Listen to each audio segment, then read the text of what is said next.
एक जादूगर राजा की कहानी, छोटी सी कहानी से आज के दिन की शुरुआत करते हैं। ये टाइटल है आज की कहानी का, आप और हम। आप सभी की इच्छाओं को नमन करता हूँ। एक कहानी की शुरुआत करते हैं। एक बहुत बड़ा जादूगर था जो छोटे छोटे कार्यक्रम करता था, कहानी सुनाता था, दिखाता था, लोग बड़े खुश होते थे। करते करते जिंदगी में बहुत पैसा उसने कमाया, लेकिन उसने सोचा कि रोज रोज छोटे छोटे काम करने से बढ़िया है एक ऐसा काम कर दिया जाए जो फिर काम करने की जरूरत ही ना पड़े, एक बड़ा सा काम कर दिया जाए। तो वह राजा के दरबार में गया जादू दिखाने के लिए। तो सारा दरबार बैठा था, राजा बैठा था। तो उसने क्या किया कि राजा का मुकुट ही गायब कर दिया। जब राजा का मुकुट गायब हो गया तो राजा को बड़ा गुस्सा आया। राजा को लगा कि इसने तो मेरी बेइज्जती कर दी।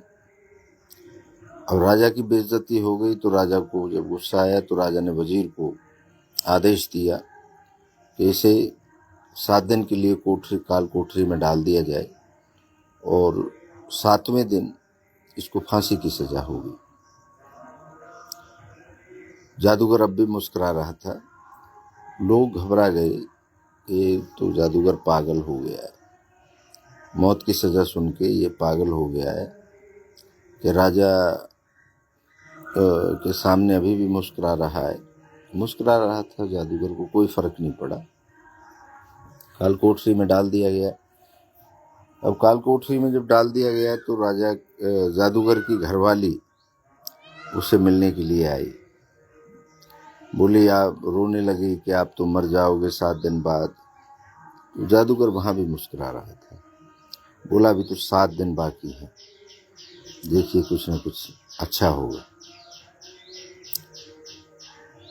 अब वो घरवाली भी ये सोचने लगी कि ये पागल हो गया है, मौत की सजा सुन के ये पागल हो गया, सटिया गया है, इसको भय ही नहीं है, क्या हो जाएगा, राजा के कब्जे में है, 7 दिन राजा के इसमें रहेगा कस्टडी में और 7वें दिन फांसी हो जाएगी। तो फिर खैर वो चली गई और परेशान होकर चली गई कि अब तो ये मरना तय है, क्योंकि वो राजा का रूल था कि जिसको फांसी की सजा देता था उसे कभी माफ नहीं करता था।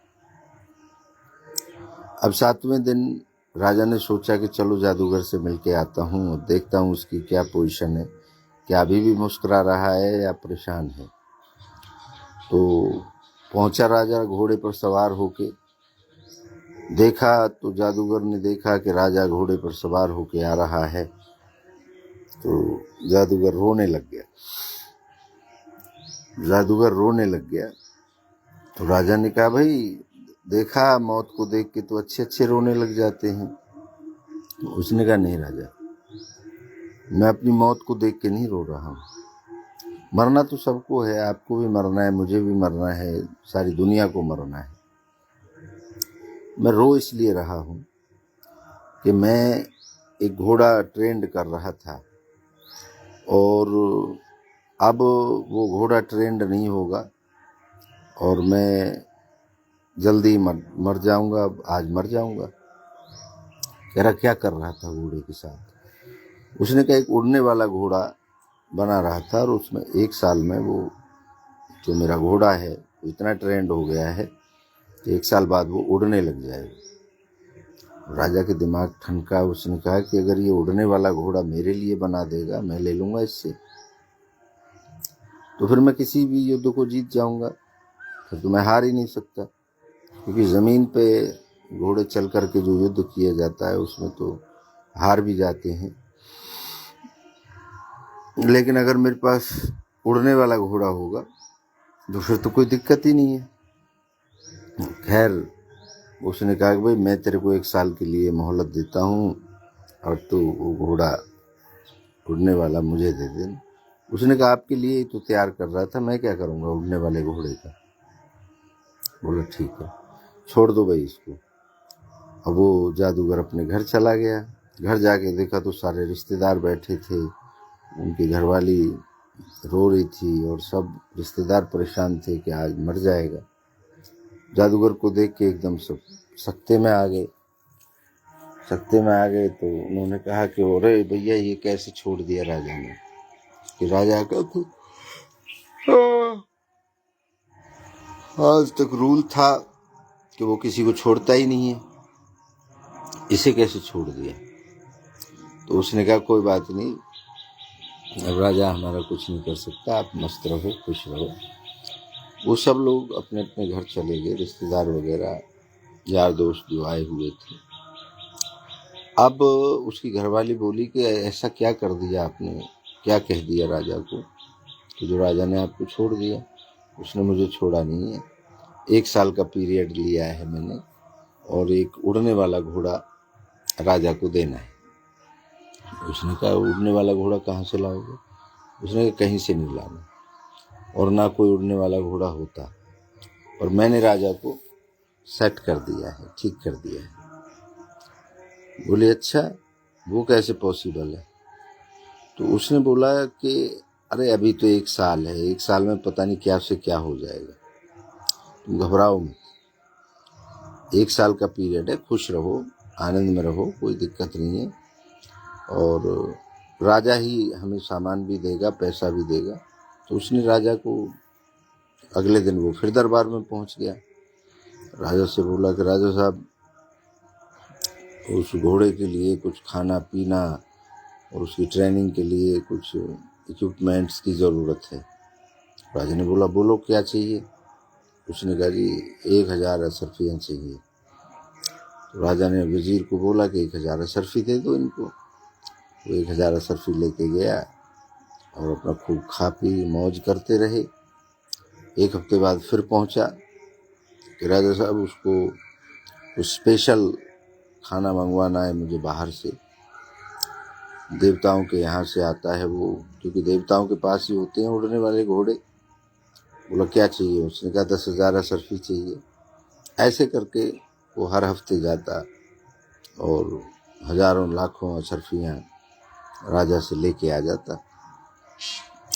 करते करते 3 महीने बाद जो राजा का घोड़ा था वो मर गया। उसने कहा जी आपका तो घोड़ा ही मर गया। तो क्योंकि राजा के घोड़े को ट्रेन करना था उसको, और राजा बड़ा दुखी हुआ। उसने कहा दूसरा घोड़ा लेके आओ। लगे दूसरा घोड़ा तो स्पेशल लाना पड़ेगा, जैसा आपका घोड़ा था इससे भी बेहतर लाना पड़ेगा।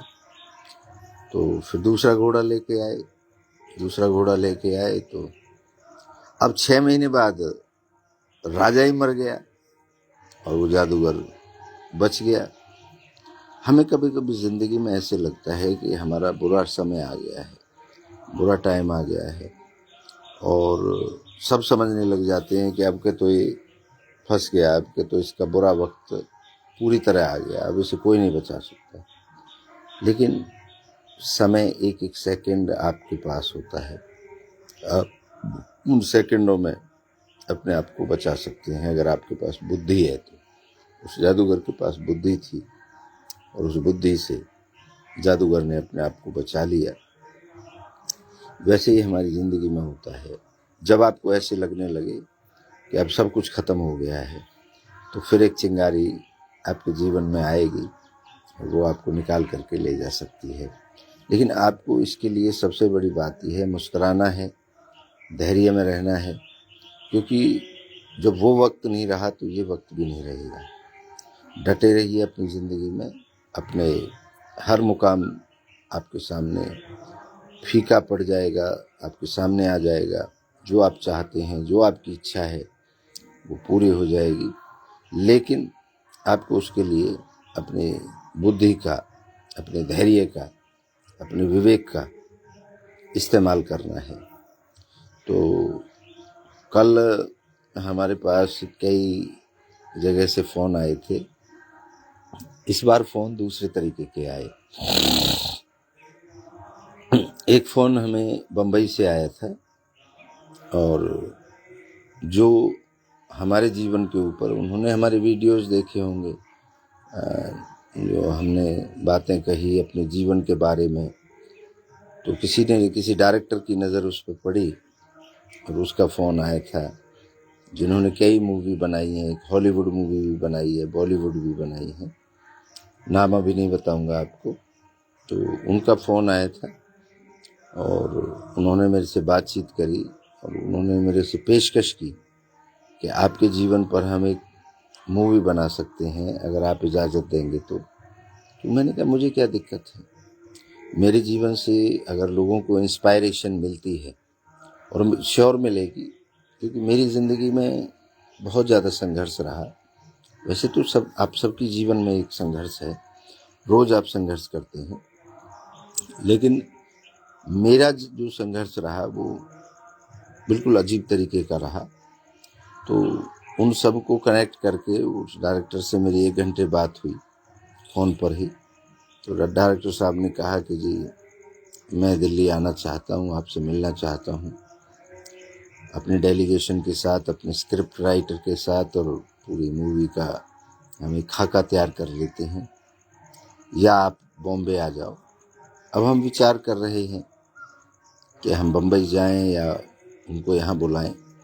दूसरा एक फ़ोन आया था नोएडा से, वो परसों आया था, वो हमारे पुराने जानकार हैं जो छोटी फिल्में बनाते हैं। वो तो बड़ी फिल्में नहीं बनाते, लेकिन वो हरियाणवी, राजस्थानी, भोजपुरी फिल्में बनाते हैं। उनका भी फ़ोन आया था कि महाराज जी मैं सीरीज़ बनाना चाहता हूँ आपके जीवन पर। मैंने कहा बहुत बढ़िया है, मुझे क्या दिक्कत है, बनाइए।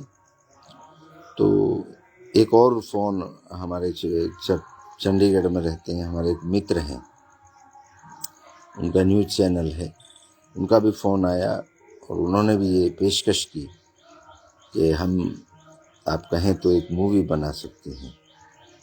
तो अच्छी बात है।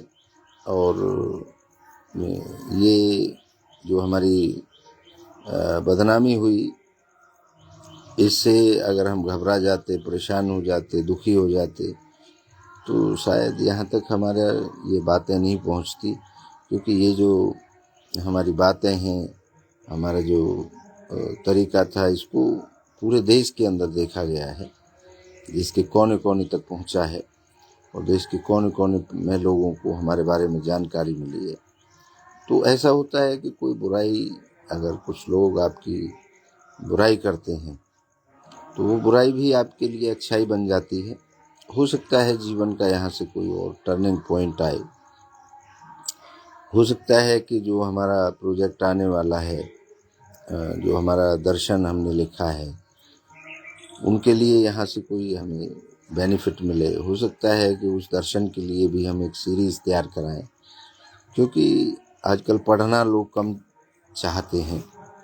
आजकल लोग देखना ज़्यादा पसंद करते हैं, क्योंकि पहले लोग किताब पढ़ने का शौक़ था, आजकल सुनने का, देखने का ज़माना है। तो हो सकता है कि हम इच्छा पूर्ति दर्शन को भी अगर कोई हमें अच्छे आदमी मिल जाते हैं तो दर्शन को भी हम अपने उसमें सीरीज़ में कन्वर्ट करके और आप तक पहुंचाएं। कुछ भी पॉसिबल है। आज के ज़माना टेक्नोलॉजी का ज़माना है। जैसे मैं रोज़ाना आपसे बात करता हूँ, आपको कहानी सुनाता हूँ, अपनी बातें रखता हूँ, सबसे बड़ा साथी आज के ज़माने में ये टेक्नोलॉजी है। अगर ये टेक्नोलॉजी नहीं होती तो मैं अपने आप को कैसे आप तक पहुंचाता, कैसे साबित करता कि मैं निर्दोष हूँ, मेरे जीवन के बारे में आप सबको कैसे पता चलता। तो आप भी, मैं तो आपसे भी कहूँगा कि आप भी इस टेक्नोलॉजी का उपयोग करें। और हर व्यक्ति के अंदर कोई ना कोई एक कला छुपी होती है, उस कला को आप अपनी को प्रदर्शित कर सकते हैं अपने माध्यम से, किसी नाटक के माध्यम से। और जनता को क्या है, जनता को तो चाहिए आज इंस्पायरेशन के लिए तरह तरह की चीज़ें दुनिया खोजती है। और आज टेक्नोलॉजी के उससे हमें भी बहुत कुछ सीखने को मिला है और अपनी जो ज़िंदगी है उसके बारे में आप सब तक को बताने का भी मिला है। अपने काम में लगे रहिए, मैं तो यही कहूँगा। और ये दुनियादारी है, कुछ लोग कुछ तो लोग कहेंगे, लोगों का काम है कहना। तो घबराइए नहीं, लोग अगर आपके बारे में कुछ कहते हैं, चुपचाप अपने काम पे लगे रहिए। और एक दिन ये दुनिया जो आपको ये कहती थी, अब मैं परसों गांव में भी गया था और जाता हूँ रोजाना, तो वही लोग अब बदलने लगे हैं और लोग सफाई देने लगे हैं। महाराज जी हमें तो फलानो बुला के ले गो जी, नहीं तो हमारो खा मत लगो। हमें तो फलानो आदमी बुला के ले गो जी, हमारो खा मत लगो। महाराज जी हम तो देखो आपसे लाड करते हैं, प्रेम करते हैं, आप हमसे करते हैं। तो ऐसा नहीं होता, एक समय आता है जब आपको ऐसा लगता है कि सब लोग आपके खिलाफ हैं, लेकिन धीरे धीरे आपको पता लगता है कि सब लोग आपके साथ खड़े हैं। तो डरिए नहीं, घबराइए नहीं, जिंदगी यूं ही चलती रहेगी।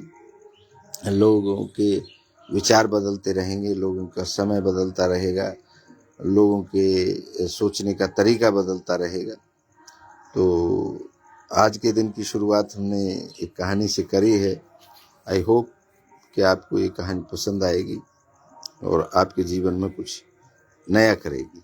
आप सभी की इच्छाओं को एक बार पुनः नमन करता हूँ। आप सबकी जय हो।